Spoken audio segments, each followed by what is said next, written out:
Yan, gue denger nih video lo nih tentang TikTok Shop nih. Lu setuju TikTok Shop ditutup? Gue nggak setuju TikTok Shop ditutup, tapi diregulasi, Dok. Nah, aku merhatiin opini Dok, kayak ini kemunduran, kita udah maju, ini mundur. Yang menurut aku itu di satu sisi juga benar, tapi di satu sisi kita harus benar-benar ngelihat lebih luas lagi. Apakah memang udah bersaing secara sehat? Oke, kita akan debat di sini kalau seperti itu. Gue tanya nih ya, lu jujur ya, lu kan mau jadi presiden nih. Gue tanya ya, pendapat lo ya, kalau TikTok Shop ditutup, menurut lo platform apa yang diuntungkan? Ayo lo. Aduh, aku bisa bilang sih, kayak misalnya. Ayo jawab dulu. Oke. Siap, Dok. Nah ini kan akhir-akhir ini lewat terus ya FYP gue nih tadi pagi dari kemarin sampai hari ini gila. Jessica Kumala Wongso. Gara-gara film High School tiba-tiba orang meragukan semuanya. Kamu meragukan nggak? Menurut kamu bersalahkah Jessica?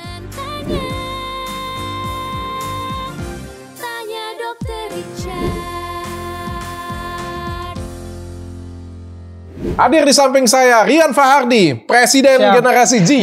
Z ya, Millennial Z ya? Ya, di TikTok sih gitu nge-brandingnya, Bapak Dok. Presiden. Ya. Itu milenial itu siapa tuh? Aku masuk nggak milenial? Milenial tergantung lahirnya kapan sih sebenarnya, Dok. Kalau Gen Z itu lahirnya banyak versi sebenarnya, tapi dari tahun 996 sampai 2012 itu Gen Z. Aku nggak masuk, aku 85. Jadi aku nge-branding di TikTok sebagai Presiden Gen Z karena memang ya punya keinginan jadi presiden dari Cita-citanya pengen jadi presiden? Iya, dari kecil saya emang. Oke, berarti sudah siap mau nyalek?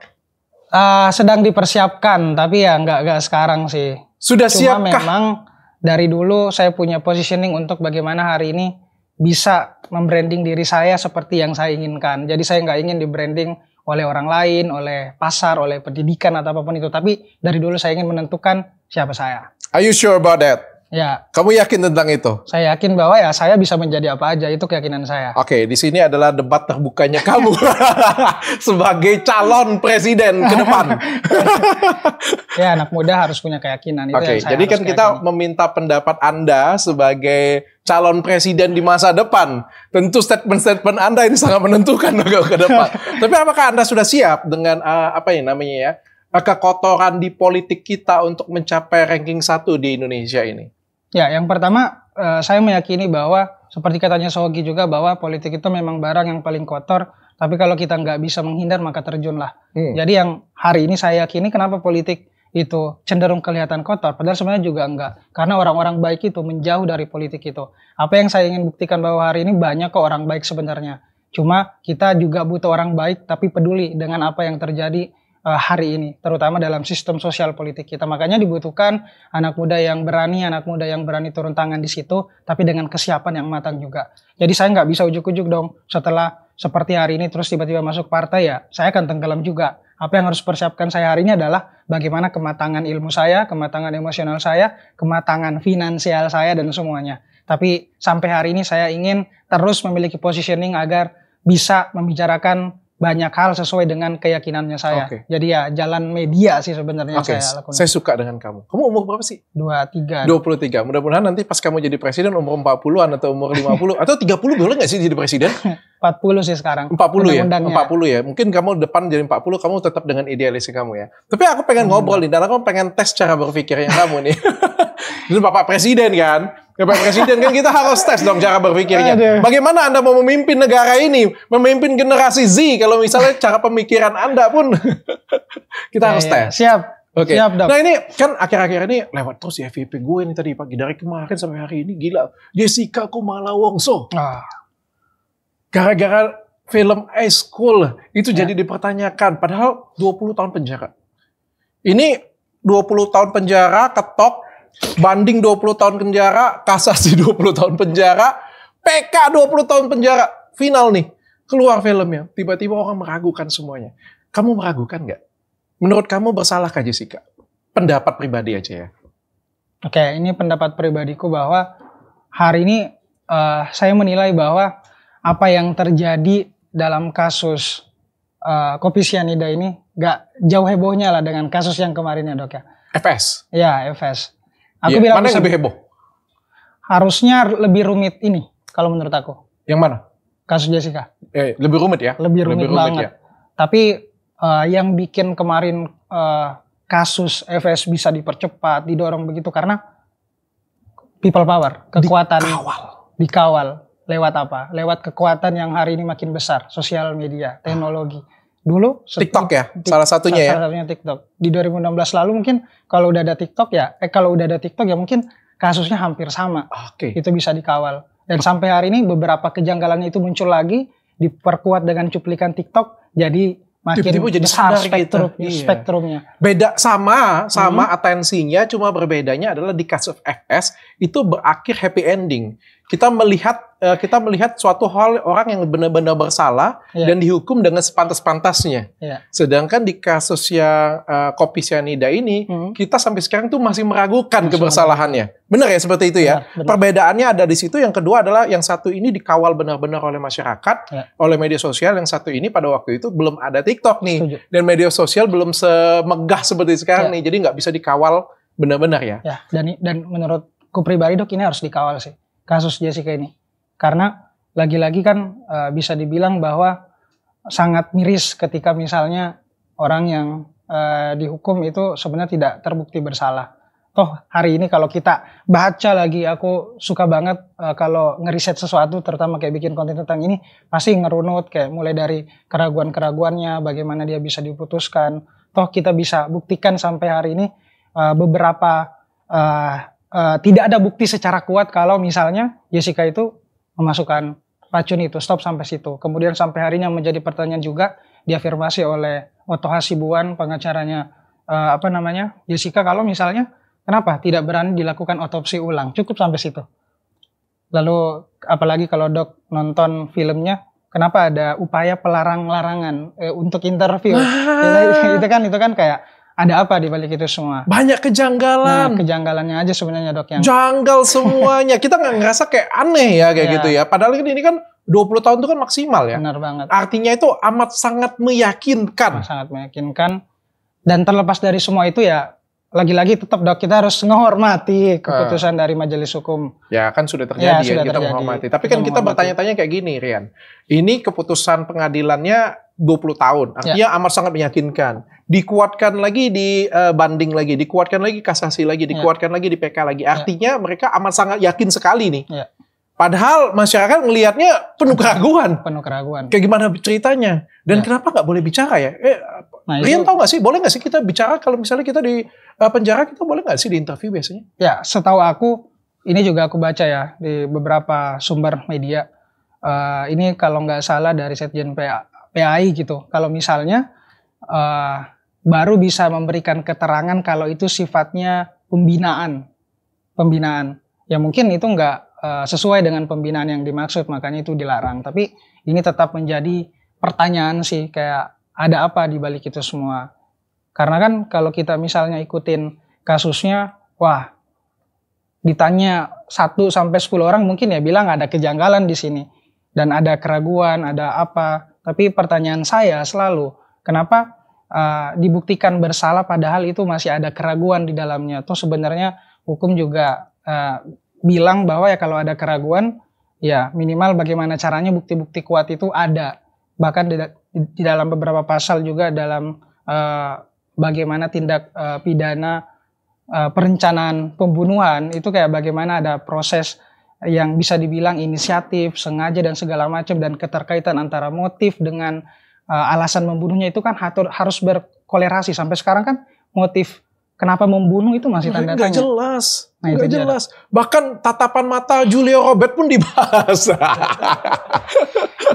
Nah inilah pandangan saya sebagai anak muda Dok, yang bagaimana memanfaatkan teknologi buat riset, referensi. Jadi ya kalau Dok bilang menguji pikiran, ya saya harus memanfaatkan bekal-bekal yang hari ini teknologi datangkan lewat referensi. Kita harus nge-cross check lagi, memperhatikan dengan sumber-sumber. Jadi kayak nggak harus langsung percaya gitu. Tapi aku punya insight. Kalau menurut kamu kayak gimana? Kamu ngikutin kasusku nggak dulu? Kasus...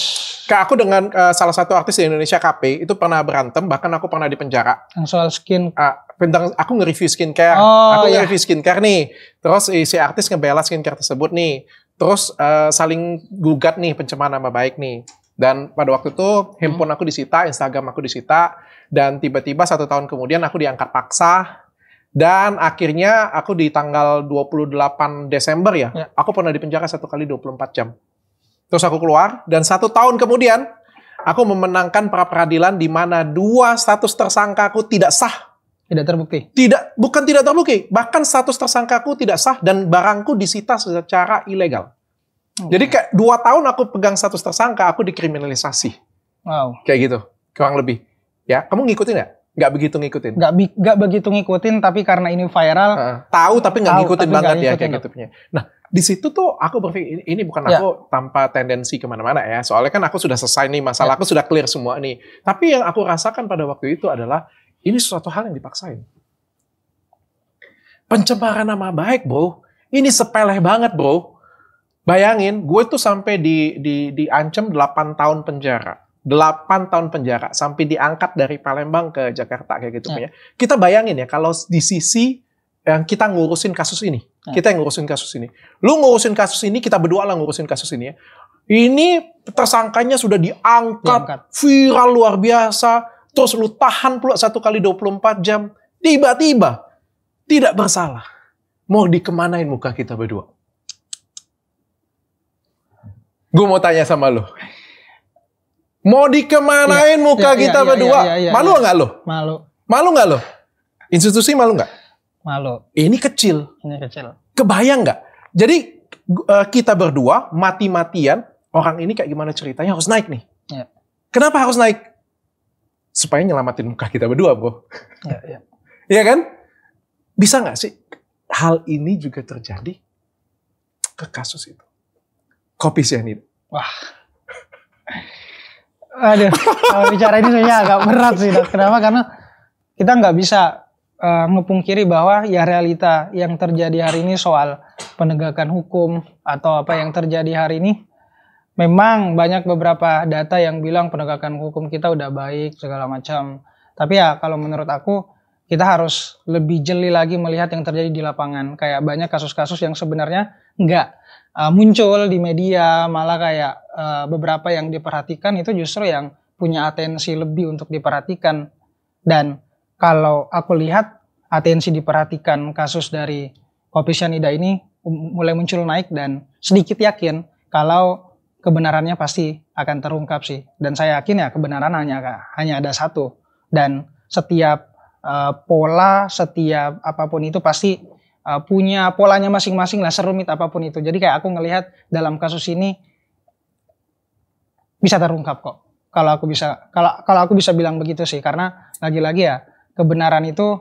Tapi bisa jadi kan, bisa konspirasi yang aku sampaikan tadi kan. Ya kan karena kan ada institusi yang harus kita lindungi namanya. Ya kan kita menahan, apalagi kan ini viralnya luar biasa kan, disorot orang luar biasa kan. Dan kalau nggak salah itu salah satu yang megang kasusnya adalah FS ya.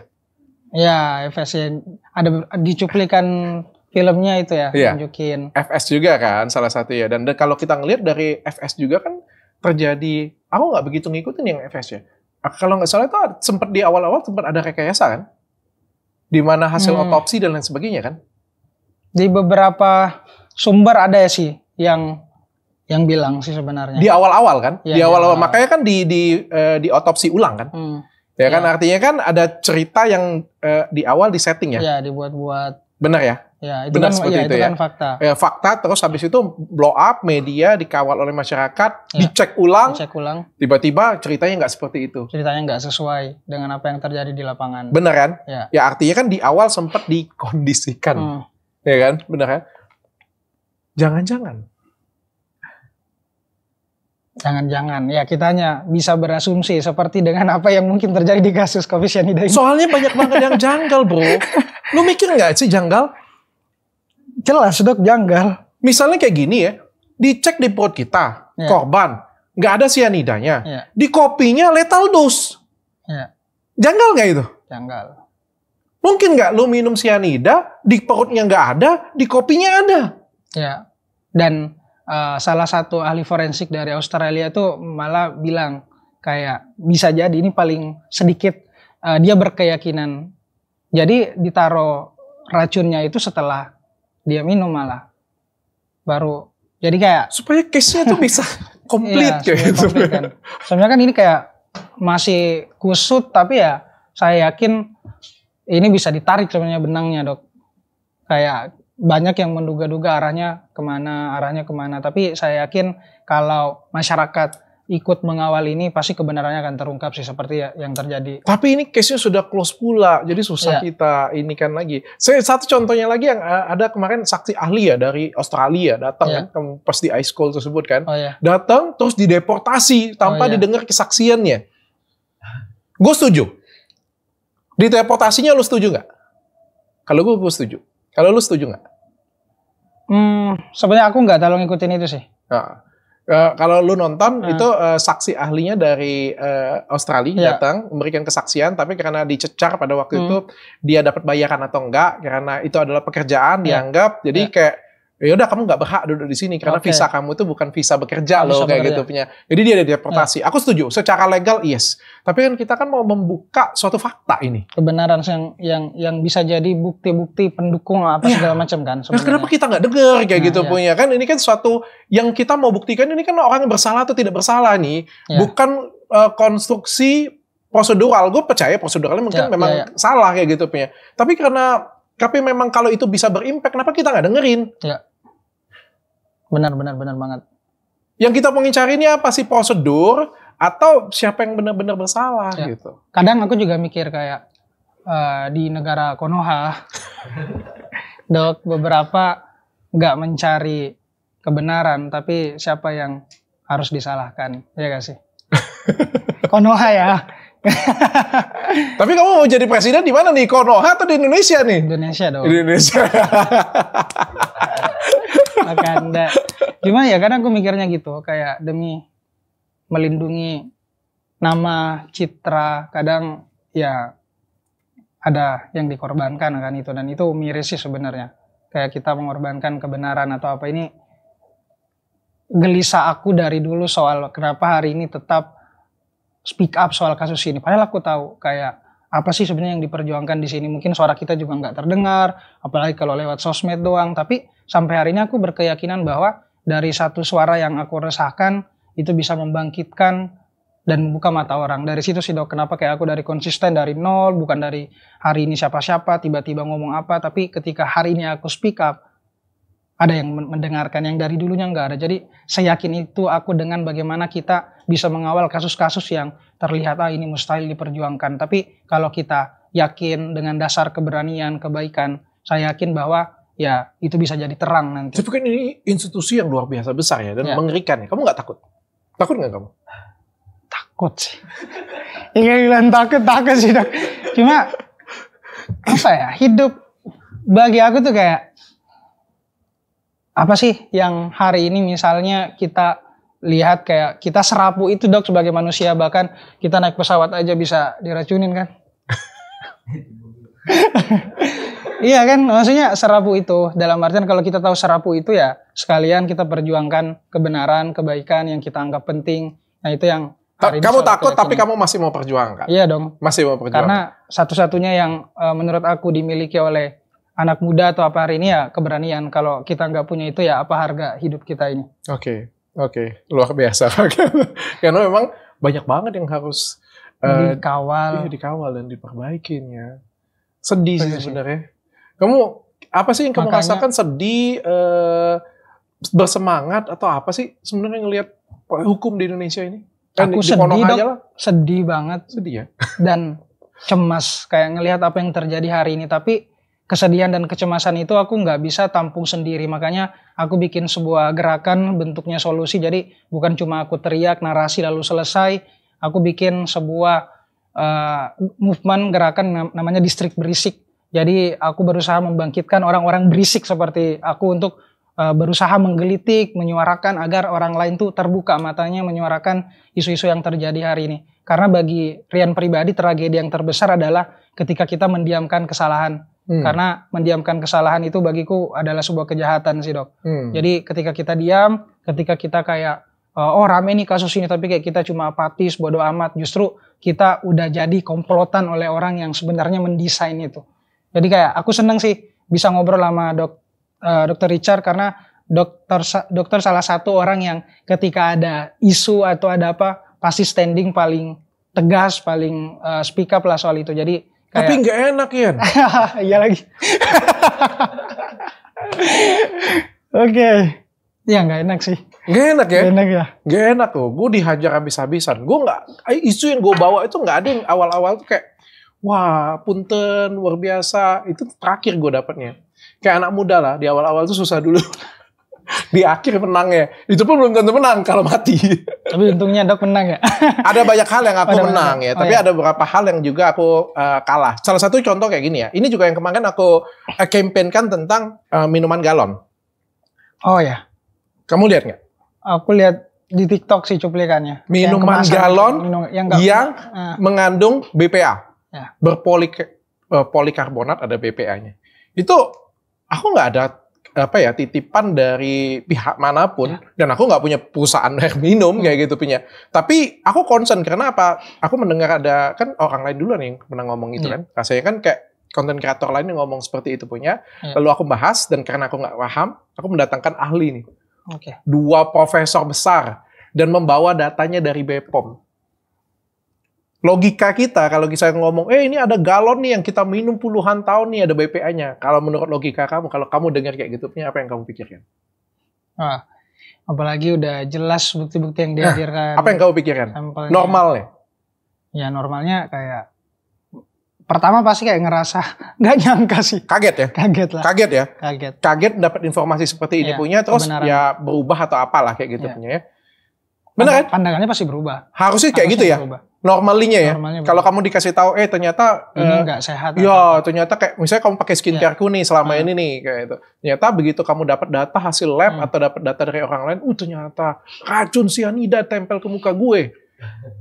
Tanggapan lu apa? Marah sih harusnya. Marah ya. Normalnya ya. Normalnya ya. Tapi kayak gimana ceritanya? Memang sebagian marah sih, terkejut, kaget, marah. Tapi sebagian lagi ngomong paling gampang. Persaingan bisnis.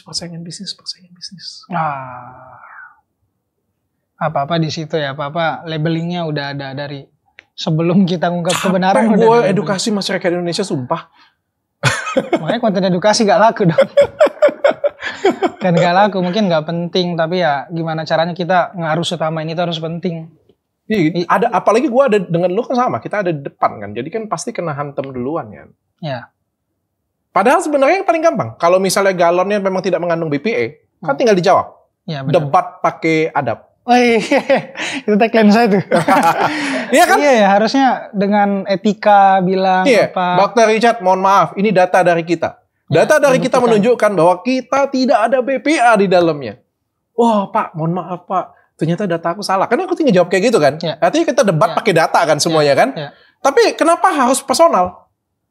Ya. Kalau personal artinya apa? Ya, sebenarnya kalau debatnya personal udah nggak murni lagi karena bukan argumennya yang dilihat, tapi sentimen, emosi, siapa yang ngomong, bukan apa yang disampaikan. Itu kan realita yang hari ini orang lebih percaya ke siapa yang ngomong, tapi kayak lupa isinya tuh apa sebenarnya. Nah ini yang masih agak buram untuk kayak kita bisa berdebat secara sehat di situ Dok. Kayak bukan argumennya yang dilihat, tapi sentimen, emosi. Gara-gara kepercayaan ini. Misalnya lu bawa campaign sesuatu nih. Wah udah bener nih campaignnya, udah bener dipakai data semuanya. Pakai data yang resmi pula, jelas penelitian. Terus gue jawabnya gitu. Alah lu Rian, bini lu aja 3, ngurus bini aja susah lo. Jadi kayak keluar dari konteks kayak gitu. Kadang perpecahan yang terjadi di sosial media. Wah serius itu sih Dok. Jadi kayak kadang kita agak harus hati-hati juga sih. Kayak dalam melakukan itu. Nah ini yang terjadi juga. Kayak kadang aku komentarin isu politik, sosial. Sering di serbu buzzer-buzzer, diserbu di komen, bahkan ada yang sampai kayak di DM-in terus di teror kayak gitu. Gara-gara ya. Tapi buzzer itu memang ada ya? Ada. Memang real ya? Kalau aku nyebutnya real sih. Karena kan kayak ya ciri-cirinya tuh anonim. Terus kayak dia kita nggak tahu ini akun siapa, tapi nggak jelas arahnya, cuma dia nyerang mulu. Nah, itu tuh setelah gue lihat yang ngomongin persaingan bisnis itu buzzer tuh, anonim tuh. Berarti kan memang digiring tuh, supaya arahnya nggak ke konteks tuh kan. Artinya arahnya ke personal kan. Ya, jadi opini publik bisa tiba-tiba keubah dengan jadi nggak kaburin kebenaran yang kita udah siapkan saja. Karena itu miris banget. Ngeri banget ya. Ya kita udah capek-capek riset, berani, tiba-tiba ada yang nggak setuju dengan ini karena merasa entah ada yang dirugikan atau apa ya, sengaja digerakkan buat kepentingannya. Nah ini ya peperangan yang nggak pernah berhenti sih. Dan herannya kok masyarakat kita juga terpecah juga ke sana kayak gitu. Jadi kayak aku merasa kayak, waduh masyarakat kita minim literasi banget ya. Menurut lu kayak gimana sih? Kan minim literasi, apakah literasi baca Indonesia tinggi dong malah. Kayak tinggi dong kayak kalau kita ngelihat yang tren di Twitter kan orang pasti semua baca tuh. Jadi tapi ya sesuatu yang hiburan-hiburan gitu-gitu aja. Cuma yang baunya tadi edukasi mungkin agak sedikit mengesampingkan, mirisnya sih di situ. Iya, tinggi kan literasi kita. Bayangin lo, gue ngomong soal BPA kayak gitu punya. Terus jawabannya apa? Ada beberapa, mungkin buzzer lah ya. Tapi gue sedih ya sebenarnya ya. Kita juga kalau jadi buzzer juga harus punya hati sih. Yang mana harus kita perangi kayak gitu punya kan. Ya. Sesuatu hal yang benar dan bisa mencelakakan masyarakat, masa kita perangin kayak gitu ya. Benar. Masa masih ada yang ngomong, gue 40 tahun minum itu, nggak apa-apa.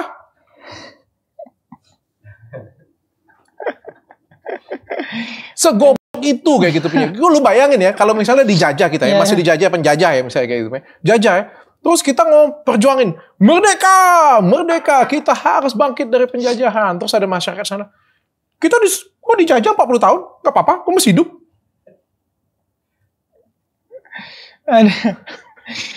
No comment sih.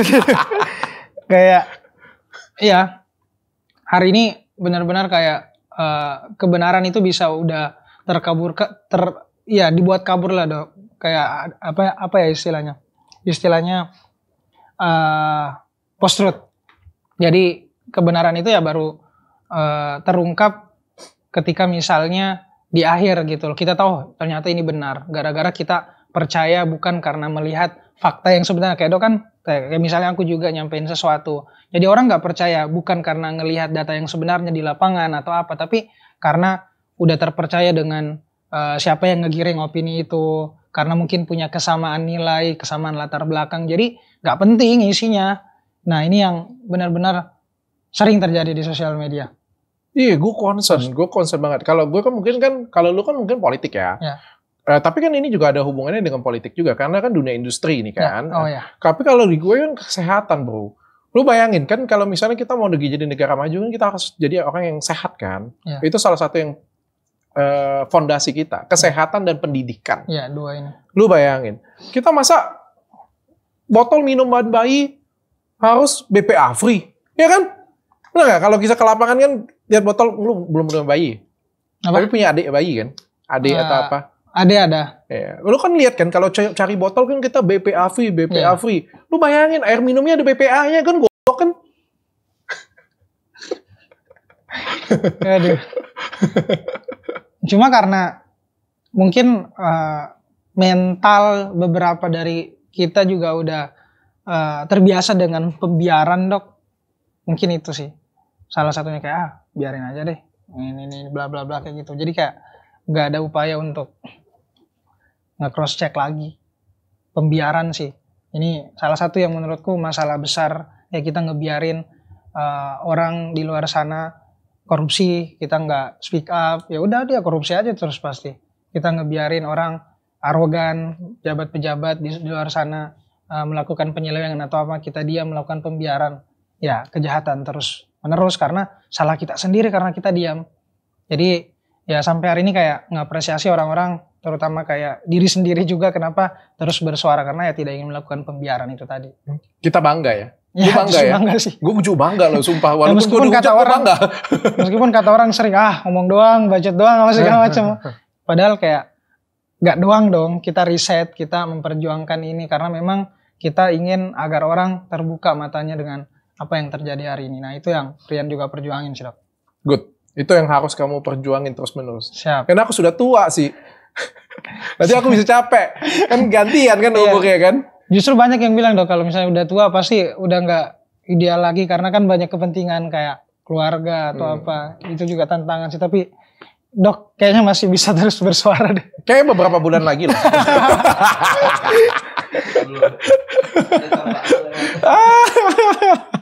Gue juga takut sih sebenarnya. Tapi kayak gimana ya dari. Tapi apa alasan dok bertahan untuk tetap? Gue juga takut, tapi kayak ada idealis itu ke gue itu untuk berbicara kayak gitu. Tapi gue takut juga sebenarnya sih. Takut juga gue. Apalagi yang dilawan ini kan suatu hal yang ini ya, tapi gue berusaha nggak menyerang ke apa ya, tendensiusnya ke merek ya. Ya oke, masyarakat harus tahu nih kurang lebih mereknya apa nih. Tapi aku nggak nyerang merek loh, yang aku pengen paparin ini adalah data. Kan percuma kalau misalnya kita memaparkan sesuatu data tapi nggak sebut merek juga. Ya contohnya kayak gini, dari dulu juga lu tahu bahwa korupsi itu nggak boleh. Ya kan? Tapi siapa yang melakukan korupsi, lu nggak tahu kan? Kalau disebut jadi lebih enak kan? Fair kan? Toh dia korupsi, lu mau nggak kalau lu sebut, itu korupsi itu memang data yang sudah lengkap. Terus orang yang korupsi bilang, lu iri ya? Nggak make sense sih sebenarnya. Lu pansos ya? Pansos ya? Iri ya lu ya? Aduh. Bingung juga kadang-kadang. Tapi lu tetap mau bersuara terus ya? Sampai hari ini masih perjuangin itu sih dok. Kadang juga kayak ngerasa bersuara yang ada malah makin banyak musuhnya. Makin banyak orang yang nggak suka, makin banyak yang apa. Tapi setelah mengesampingkan itu, Rian merasa di sini ketika berbicara tentang masalah orang lain, justru masalah Rian sendiri itu kadang diselesaikan sama Tuhan mungkin. Nah itu yang selalu saya yakini ketika bicara soal masalah orang lain. Banyak orang yang bilang, ngapain sih ngurusin masalah orang lain, ngapain sih ngurusin negara yang enggak ini kita. Tapi saya bilang bahwa ya masalah orang lain kalau kita nggak urusin one day akan jadi masalah kita. Jadi kayak ketika kita nggak stand up hari ini, speak up hari ini, ya itu akan jadi masalah kita juga dong. Karena dia aja ngerasain gimana kita nanti. Jadi hari ini langkah konkret Rian adalah speak up di sosial media, memutus untuk tidak ada pembiaran. Ya bodo amat lah. Karena ini adalah bagian dari perjuangan. Itu dia. Ini adalah bagian dari perjuangan. Dan kalau tidak ada yang berjuang, mau kayak gimana bangsa kita? Ya kan? Sih. Bayangkan di Konoha aja itu ada Naruto yang berjuang kan, di Wakanda aja itu ada Avenger yang mau berjuang. Di negara kita juga kan harus ada orang yang berjuang juga. Nah kalau yang berjuang ini diam semua, wah kacau yang ada. Thanos datang nanti ya. Yan, gue denger nih video lo nih. Lu setujunya apa ya tentang TikTok Shop nih? TikTok Shop. Lu setuju TikTok Shop ditutup? Gue nggak setuju TikTok Shop ditutup, tapi diregulasi dok. Jadi kayak dipisah itu karena aku merasa kan kemarin sempat ngebahas itu juga, kayak sempat ke Tanah Abang juga ngelihat yang terjadi. Ya memang ada beberapa yang menurut aku jadi concern soal bagaimana itu harus diregulasi agar adil sebenarnya. Karena kan menurut aku kayak kalau misalnya sosial media digabung dengan e-commerce, ada beberapa data yang menurut aku itu bisa dimainkan yang sebenarnya nggak kita tahu, apalagi kayak kan pemerintah kan punya aturannya lewat Permendak, lewat bagaimana itu harus bersaing secara sehat. Tapi kan aturan dari TikTok itu sendiri kan yang resmi itu sosial medianya, bukan bagaimana dia menjual. Jadi itu sih ketakutan aku. Jadi kayak harus diregulasi aja biar meskipun ini bisa dibilang aku merhatiin opini dok, kayak ini kemunduran, terus kita udah maju ini mundur. Yang menurut aku itu di satu sisi juga benar, tapi di satu sisi kayak kita harus benar-benar ngelihat lebih luas lagi. Apakah memang udah bersaing secara sehat? Oke, kita akan debat di sini kalau seperti itu. Oke, kita akan debat di sini. TikTok punya izin media sosial. Apakah TikTok punya izin e-commerce-nya? Yang aku baca kemarin TikTok untuk kayak ngegabungin itu enggak sih dok. Kayak misalnya bagaimana dia izinnya sosial media aja, kayak nggak buat jualan atau apa. Untuk kayak di aturan-aturan yang Permendak itu kemarin. Setauku dari berita yang lama, TikTok itu sudah punya izin untuk e-commerce. Oke. Tidak mungkin. Ini sesuatu hal yang besar banget, angkanya besar banget, dan I feel nggak mungkin ya untuk perusahaan sebesar tersebut itu nggak bikin izin tersebut. Tapi izin tersebut itu tidak digabungkan menjadi satu. Jadi terpisah satu sama lain kayak gitu punya ya. Dan kalau aku ngelihat, kalau aku nggak salah ya, koreksi aku kalau aku salah ya. Kalau aku ngelihat dari berita yang lama itu memang sudah ada. Jadi e-commerce itu mereka juga buat izin untuk bertransaksi kayak gitu. Karena ini kan transaksi gede, ini bukan kecil-kecilan bro. Di Indonesia dan ini perusahaan besar, nggak mungkin nggak buat izin. Pasti mereka buat izin. Yang diminta untuk pemerintah adalah buat izinnya digabung atau izinnya terpisah. Ya bukan satu-satu kayak gini punya, tapi kayak digabung jadi satu atau dipisahin benar-benar. Itu yang gue tangkap sih. Itu yang gue tangkap sih. Kalau menurut gue sih nggak mungkin nggak ada izin. Menurut gue ya. Jadi secara izin kita ngomongnya dua-duanya ada dong. Cuma kan ini adalah suatu breakthrough, terobosan yang tadinya tidak ada sama sekali menjadi ada. Oke, pertanyaan gue mungkin kayak gini. Apa sih yang mendasarkan TikTok Shop harus ditutup menurut lu? Meskipun dari TikTok, aku juga baca dok, bahwa di sana ya UMKM juga yang jualan beberapa juta gitu kalau nggak salah ya. 6 juta? Ya 6 juta. Cuma yang aku hari ini lihat bahwa jangan sampai terjadi monopoli aja dok, itu yang aku takutin. Kayak orang yang hari ini kayak betul-betul mikirin produksi segala macam, terus bisa-bisa ditiru oleh asing misalnya, kemudian diarus utamakan untuk algoritma. Jadi orang lebih milih yang lebih murah tapi kualitasnya hampir sama. Itu kan jadi concernnya juga. Jadi kayak monopoli itu sebenarnya. Monopoli itu sebenarnya. Gue setuju. Kalau misalnya arah pembicaraan lu adalah barang luar negeri masuk ke sini, kita dijajah oleh produk-produk dari China kayak gitu, punya dijual di sini dengan harga yang lebih murah. Gue setuju. Kalau kayak gitu nggak usah TikTok ya dok. Ban aja regulasi luarnya. Nah, importnya.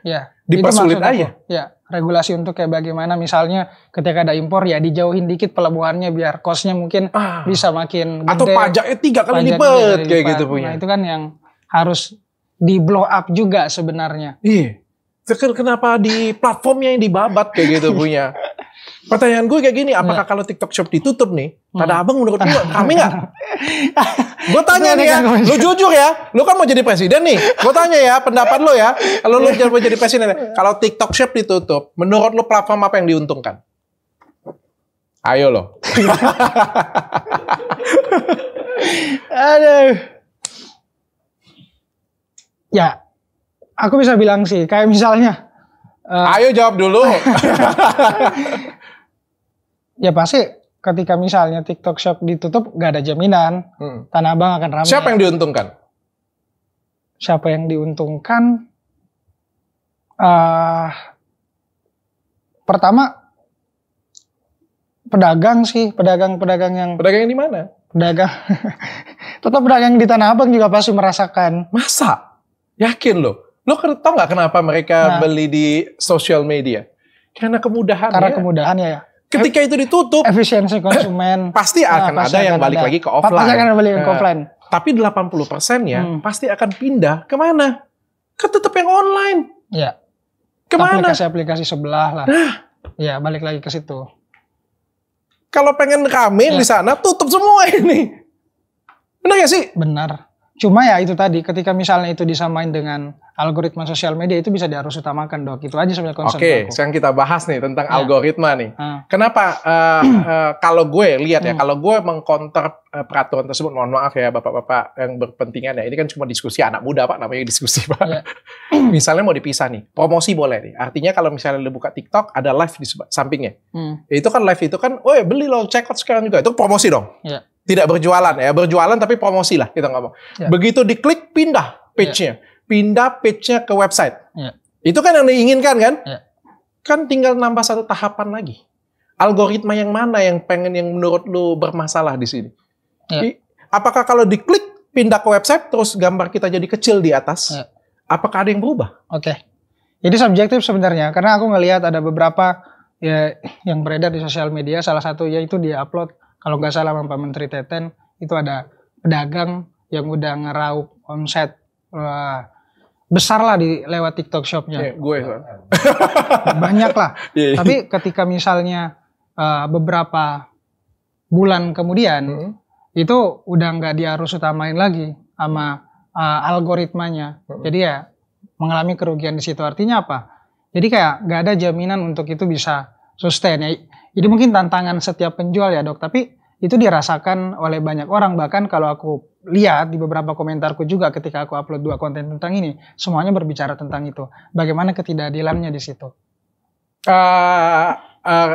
Aku nggak tahu ya, aku nggak berpikir ke arah sana ya sebenarnya. Kalau misalnya ini memang algoritma dipermainkan, aku juga akan ada orang yang di paling depan sih untuk perangin ini juga sih. Karena menurutku algoritma tidak boleh dipermainkan sih sebenarnya ya. Kalau misalnya bisa dipermainkan, jangankan siapapun, aku juga akan ada di barisan paling depan dengan kamu pastinya. Kita akan perangin itu ya. Tapi kan tidak ada bukti. Itu kan spekulasi kan? Itu kan spekulasi kan? Atau ada bukti? Buktinya adalah ketika setiap orang udah merasa resah dengan itu. Kita tidak bisa bilang setiap orang. Kalau kita berbicara setiap orang, aku pun juga punya 300 konten kreator di bawah manajemenku dan beberapa manajemen yang lain. mereka juga menyatakan tidak ada permasalahan dari seperti itu punya.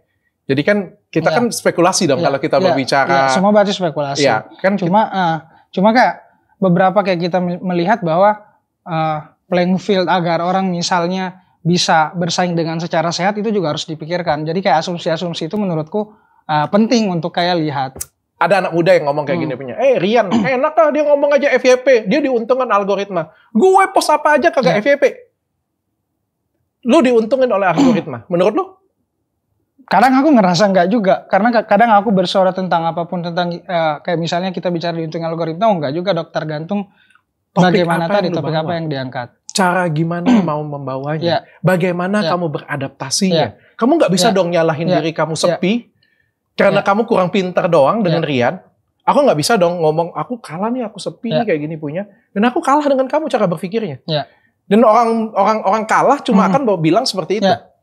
Untuk kali itu gue setuju dok, setuju banget. Aku pasti akan ngomong cuma algoritma. Padahal data lu aja kurang cerdas sih kayak itu kan. Soal relevansi, tapi tadi bagaimana sebenarnya kita nggak tahu kayak hari ini bagaimana kayak sistem monopoli tadi itu. Jadi makanya yang sebenarnya harus diperangi adalah bagaimana tadi kayak misalnya ada predatory pricing di situ segala macam, nah itu yang harus diperangi. Tapi yang hari ini harus dikaji ya soal bagaimana sebenarnya penekanan untuk algoritma atau apa itu kan sebenarnya masih sepakat tadi masih itu soal asumsi, tapi itu ya harus dilihat secara holistik dan helikopter view sih dok. Kayak kita nggak boleh menurut aku apa ya yang terjadi hari ini nggak bisa dilihat secara pendek aja, tapi harus bagaimana caranya kayak gitu bisa melihat jangka panjang juga. Gue sepakat banget, dan gue juga sepakat bahwa perekonomian Indonesia juga harus di-upgrade. Gue juga kasihan sih lihat toko-toko di luar sana juga sepi, bukan artinya gue nggak kasihan sama sekali. Tapi di sini kan ada suatu kemajuan zaman, ada perubahan yang harus diakui itu breakthrough loh, luar biasa loh. Lo tau nggak terobosannya apa? Apa tuh? Kalau mau buka toko, lu harus punya modal. Lu harus punya modal, lu harus stocking, lu harus sewa lapak. Di sini, di live streaming, lu nggak perlu buka lapak apapun, lu nggak perlu modal apapun, lu jadi afiliator, dapat untung 10-30%, lu jualan. Emak-emak di luar sana itu berubah. Yang tadinya emak-emak itu cuma ada di rumah, nggak ngapa-ngapain. Sekarang berubah bro. Ini harus diakui ada terobosan. Sampai di sini gue tanya dengan lo, ada pidananya nggak ini? Pidana ke arah mana dok? Ada kesalahan pidananya nggak ini? Ada kriminalisasinya nggak di sini? Nggak ada kan? Nggak ada dong. Ini terobosan kan? Ya, ini terobosan. Tapi ketika ini tidak apa ya, yang tadi ketika misalnya belum selesai untuk kayak regulasi atau apapun nanti ini kita nggak bisa nilai sekarang sih dok. Jadi kayak itu yang lagi-lagi concernku, apakah ini udah adil kah atau apa? Gue sepakat. Kalau diregulasi gue sangat sepakat sekali kayak gitu. Dari sebelumnya juga gue sudah sangat sepakat sih bahwa ini harus diregulasi. Tapi kalau dibabat habis. Lu sepakat? Enggak. Ya karena gue salah satu yang memanfaatkan itu juga. Dan kalau dipisah, lu sepakat? Kalau dipisah, gue masih menimbang sih. Masih di tahap mengkaji juga sih sebenarnya dok. Kalau dipisah cuma klik pindah ke website doang, terus gambar kecilnya ada di sini, mau nyusahin doang mah itu mah menurut gue. Cuma nambahin satu step aja. Bener gak sih? Kesama aja ujungnya. Iya makanya paling ini gimana caranya tadi. Aturannya benar-benar diperkuat untuk situ. Kalau gue yang jadi platform ya, gue pindahin ke website ya, gue pindahin, klik, gue langsung ke platform lain kayak gitu ya. Terus gambar gue jadi kecil di sana sini, bisa transaksi orang di sini. Terus apakah itu bikin offline jadi rame? Ada. Siapa? Kalau saya jubir Kemenkop sih bisa sih saya tahu. Itu juga bukan, atau Kementerian Perdagangan. Cuma nanti mungkin dok bisa ngobrol sama Kemendak sama Kemenkop. Iya, enggak. Kan? Kita kan diskusi aja. Karena kan lu salah satu yang bersuara pada waktu itu TikTok Shop menurut lu kan ditutup kan. Cuma gitu. tegas dipisah tadi. lah, dipisah bukan ditutup lah. Gitu kan. Ketegasanku ya soal diregulasi. Titik sih sampai situ. Oke, Ria. Ini sebentar lagi mau kampanye nih Rian nih, mau kampanye nih. Kamu mau pilih siapa nih? Pilih sesuai dengan apa yang saya inginkan sih. Oke. Saya sudah ada pilihan belum? Apa? Sudah ada pilihan sampai belum? hari ini masih menimbang, Dok. Masih karena jauh ya? concern saya tuh mencoret, bukan memilih. Oh, mencoret. Mencoret. Jadi kayak untuk biar lebih holistik kayak kita ngecoret. Jadi kayak kalau terkhusus dengan satu, ya kita bisa dibutakan nanti.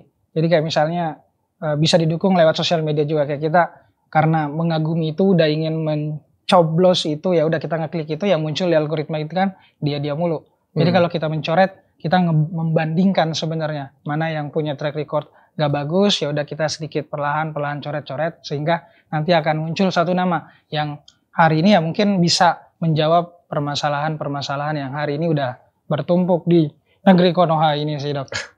Jadi ya kalau misalnya ini Rian politik berbayar, menurut kamu setuju nggak sih? Politik. Iya, soalnya kan sekarang ini politik nih harus punya duit nih. Bahkan katanya kalau misalnya jadi anggota, berapa sih modalnya? Aku sebenarnya nggak tahu sih karena nggak pernah nanya prosesnya. Cuma beberapa yang beredar kan hari ini ya butuh angka yang nggak kecil sih sebenarnya untuk itu prosesnya. Itu nyata ya? Nyata sih. Beneran? Kalau menurut aku beneran. Karena emang balik modal ya? Karena pertama kayak ya dalam lingkup kayak pemilihan ini di luar dari sistem pemilu ya. Karena kan aku juga beberapa kali kayak aktif di organisasi gitu, Dok. Ya hampir sama proses pemilihannya. Kayak bagaimana misalnya juga kayak orang hari ini benar-benar nggak bisa lepas dari politik transaksional itu. Dan ini bahayanya kalau kita tersandra oleh mekanisme transaksional ini. Dan ini yang terjadi. Kita nggak bisa lepas dari sistem itu. Jadi mau nggak mau juga harus ikut. Dan harus cari modal dulu, harus cari. Kalau lu jadi caleg sih yang gue tanya lu. Kalau lu jadi caleg atau lu jadi bakal calon presiden ke depannya. Lu transaksional juga atau enggak? Pertama karena sistem mengamini itu, dan untuk melawan sistem itu ya nggak ada pilihan lain kecuali kita ngerubuhin sistem itu bahwa tidak ada mekanisme transaksional. Tapi kalau saya ya itu agak sedikit mustahil untuk menghilangkan budaya itu karena itu udah dari dulu dan bahkan tetap lo pakai. Tapi kalau misalnya tetap lo pakai ke depan, berarti kan lo ada keterikatan nih. Misalnya nih, lo bilang nih, gue mau jadi presiden nih, gue minta sumbangan nih sama gue nih, gue sumbang nih 100 miliar untuk lo nih, jadi presiden. Lo kan pasti gak enak dengan gue. Iya, dan harus dipikirin gimana cara baliknya kan. Gimana tuh? Itu kayak yang menyandra sebenarnya.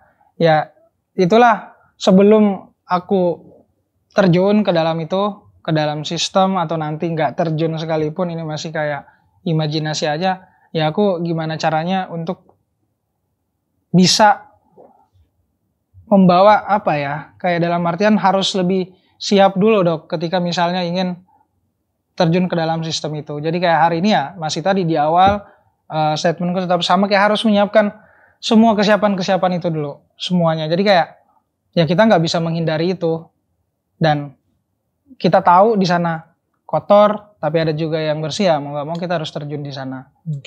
Dan lagi-lagi ya permasalahannya tadi itu, kayak politikan kita hari ini tersandra oleh mekanisme transaksional itu tadi, yang nggak bisa kita hindarin.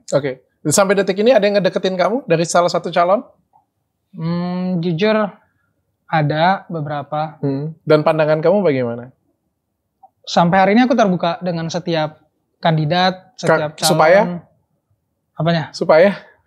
Terbuka dalam artian agar saya bisa melihat lebih luas dan lebih dalam aja. Kayak kemarin kan. Bukan tawaran yang mana yang lebih gede. Iya dong.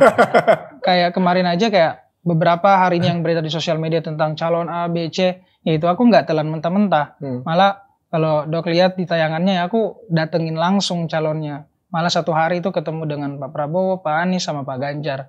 Lalu aku berkesempatan nanya, ini sesuai nggak ya dengan apa yang saya idealkan tentang seorang pemimpin itu. Jadi seserius itu aku dalam menentukan keputusan. Dan itu juga menurutku harus jadi concern teman-teman semua yang lagi nonton. Kayak jangan sampai kita tertipu oleh apa yang hari ini kita lihat aja, tapi tanpa melihat lebih dalam sebenarnya apa yang dia bawa, gagasannya seperti apa, idenya seperti apa, dan apa yang sebenarnya kita butuhkan untuk menyelesaikan permasalahan-permasalahan itu. Oke, terakhir. Rian, ini kan sudah mau tahun politik ya. Kita ngelihat dari tadi obrolan dari awal sampai tengah tadi, kita ngelihat banyak banget yang harus diperbaiki di negara ini pastinya ya. Peran anak muda.